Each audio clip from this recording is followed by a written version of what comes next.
March 14, 2024, a soft black and white Instagram video appears online. Flowers, a stove, a dreamy lifestyle aesthetic, a delicate logo floating across the screen. Everything looks calm, elegant, carefully crafted. But behind that polished image, another story was quietly unfolding. And according to critics, that second story was far messier than anyone expected.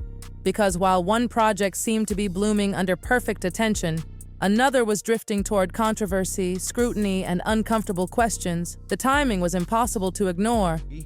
And his last remaining genuine charity project, the Invictus Games. Very apparent with the collapse of Archewell that Prince Harry and Meghan Markle are definitely shoving off their former projects. Point. Archewell, their charity effort, has not only changed its name from a foundation. It's a bloodbath in Montecito for Archewell and Prince Harry and Meghan Markle as they have lost another staff. Change the name from Archewell Foundation, okay, to a word that I really struggle to say. There are questions being raised about royal finances as the House of Windsor prepares for a major audit examining property. Not only that, though, their main comms person just left. She didn't even last a year. That is the 11th PR person to have left. Look, there's been leaked financial details from the Archewell Foundation that's quite fascinating. Because Archewell Foundation received a delinquency notice from the state of California and has been ordered to stop our costs and looking at our revenue, so income. It was pretty obvious to me that we had lost quite... Was jealous of Dr. Sophie and who felt that Dr. Sophie was Prince Harry. He's not responsible for these allegations in regard to African parks, but should not be trusted, especially with so much NGO fraud being exposed in the last few years. And they are caught. Charity demonstrates some similar vibes. So guys, we are going to get into this latest breaking news today. You know, the most important thing about branding, and I'm in PR allegedly, is you get a brand, you stick to it. So it's audit examining property arrangements and financial dealings. But annual filings, they gave away $2.1 million. It's a really small foundation, but their expenses were more than $5 million. A notice issued by California Attorney General Rob Bonta to Archewell Foundation says the internet exploded over the launch. Comment sections filled up. Headlines multiplied. Everyone seemed focused on the glossy lifestyle brand, the image of success, the fantasy being sold one carefully curated post at a time. Yet only weeks later, attention shifted somewhere else entirely. Suddenly, discussions weren't about flowers or jam jars. They were about finances, governance, oversight, and paperwork. The kind of documents nobody gets excited about until they start raising questions nobody can answer. And that's where things start getting interesting. Because while cameras were pointed at one project, another organization connected to the same household was facing increasing scrutiny. Some people wanted to make it all about Harry. His face was everywhere. His name carried the headlines. His reputation absorbed every shockwave. But behind the scenes, observers were beginning to ask a different question. Was everyone looking in the wrong direction? What happens when one operation appears to receive endless energy and attention while another struggles under growing administrative concerns? What happens when priorities begin revealing themselves through actions instead of statements? The answers weren't coming from television interviews, they weren't coming from carefully prepared speeches, they were coming from filings, records, and governance reports. And paperwork has a strange habit. It doesn't care about popularity, it doesn't care about branding, it doesn't care about emotional narratives, it simply sits there waiting for someone to read it. According to nonprofit governance experts, charities typically rely on independent boards. These boards exist for a reason. They provide friction, they challenge decisions, they ask difficult questions when nobody else wants to. Their purpose is simple: protect the mission even from the people leading it. But critics pointed out something unusual. At the center of the discussion was a board consisting of only 2 members. 2, not 10, not 7, not even 5, just 2. And those 2 people happened to be the founders themselves. For governance watchdogs, that immediately became a point of concern. Questions began multiplying. If difficult decisions needed to be challenged, who would challenge them? If spending raised concerns, Who would ask the uncomfortable questions? If priorities drifted away from the mission, who would pull them back? A board isn't designed to be a cheering section. A board is designed to provide resistance when resistance becomes necessary. Without that resistance, critics argued, accountability becomes much harder to demonstrate. The situation became even more striking because this wasn't being described as a tiny startup organization still finding its footing. Large sums of money had already moved through the operation over several years. Significant donations had arrived. Public support had existed. Expectations had been high. Yet the structure reportedly remained largely unchanged. And then came the numbers. Numbers have a way of cutting through public relations language. They don't smile, they don't spin, they don't explain themselves, they simply exist. Observers examining public filings started noticing a pattern. Revenue appeared to decline significantly from early fundraising highs. Donations that once generated excitement seemed far more difficult to sustain, yet expenses continued moving. And that's where critics began raising alarms. Because when income falls sharply while spending remains elevated, people inevitably start asking questions. Where is the money going? Why isn't spending adjusting? Who is monitoring the situation? Who is making the decisions? The concerns intensified when commentators began comparing fundraising performance across multiple years. The contrast appeared dramatic. Early enthusiasm generated impressive numbers. Later years looked very different.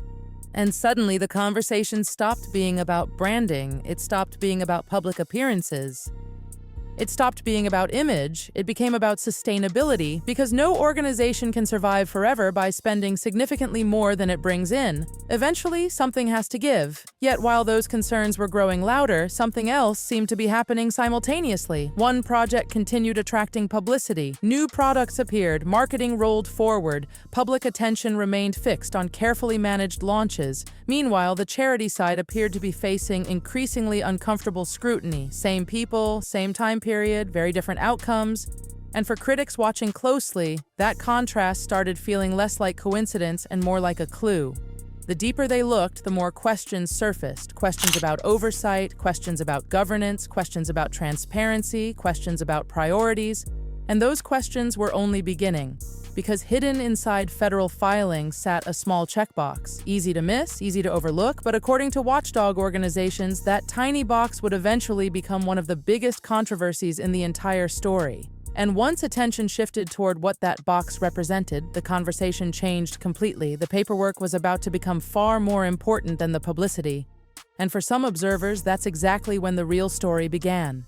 The moment those questions started piling up, another detail emerged that made the entire situation feel even more explosive. Because according to critics and watchdog observers, the issue wasn't simply about money moving in and money moving out. The issue was about documentation, more specifically, a document that was repeatedly requested and repeatedly unavailable. Now, this is where the atmosphere shifts from uncomfortable to genuinely suspicious. Public filings reportedly indicated that an independent audit existed. To most people, that sounds technical and boring. But in the nonprofit world, an audit is everything. It is the receipt behind the promise. It is the document that tells donors, regulators, and the public that someone independent examined the books and confirmed the numbers. It is trust translated into paperwork. Yet according to the transcript, multiple requests were made to review that audit. One request, then another, then another. Months turned into years. The requests remained. The document did not appear. And that's when critics stopped asking whether there was a problem and started asking why nobody seemed willing to remove the uncertainty, because if the audit was clean, why not release it? And if it wasn't clean, what exactly was inside it? Those questions lingered in the air unanswered while another storm was beginning to gather. State regulators entered the conversation. Administrative explanations surfaced. Supporters argued it was simply paperwork. Opponents argued it was evidence of something larger. But regardless of which side someone took, one fact remained impossible to ignore. Government agencies were now involved. The timing looked almost cinematic. On one side, a lifestyle brand receiving headlines, products launching, social media engagement exploding, celebrity attention flowing freely. On the other side, growing scrutiny surrounding charity filings, governance concerns, and regulatory actions. Two tracks moving in opposite directions, one gaining momentum, one losing trust. And for many observers, the contrast became the story itself. The questions didn't stop there. They spread outward toward larger projects, larger numbers, and larger organizations. Suddenly, attention shifted toward Invictus and the enormous financial figures being discussed around future events. The numbers shocked people. Millions upon millions attached to a mission that nobody questioned emotionally, but many began questioning financially. Critics weren't attacking the purpose. They were examining the costs. And once people begin comparing figures, curiosity becomes difficult to contain. Where was the money going? Why were costs so high? Why were certain financial details hidden from public view? Those questions echoed through interviews, commentary programs, and online discussions. At the same time, another pattern became impossible to overlook. People kept leaving, executives left, senior staff left. Communications professionals left, longtime loyalists left, individuals who had once stood closest to the operation quietly disappeared from it. Some left dramatically, others left silently, but they left. And sometimes silence creates louder headlines than outrage ever could, because when critics leave, you can dismiss them. When strangers complain, you can ignore them. But when longtime insiders walk away without explaining everything they saw, people naturally begin wondering what convinced them to go. The departures continued stacking up until they no longer looked like isolated incidents. They started resembling a pattern. And patterns matter. Patterns are what investigators follow. Patterns are what regulators notice. Patterns are what transform speculation into serious scrutiny. Then came the restructuring. Publicly, it sounded optimistic. Fresh language, new direction, new vision, new possibilities. But critics immediately focused on something else. They focused on transparency. Because according to the transcript, the new structure potentially reduced the amount of information available to the public.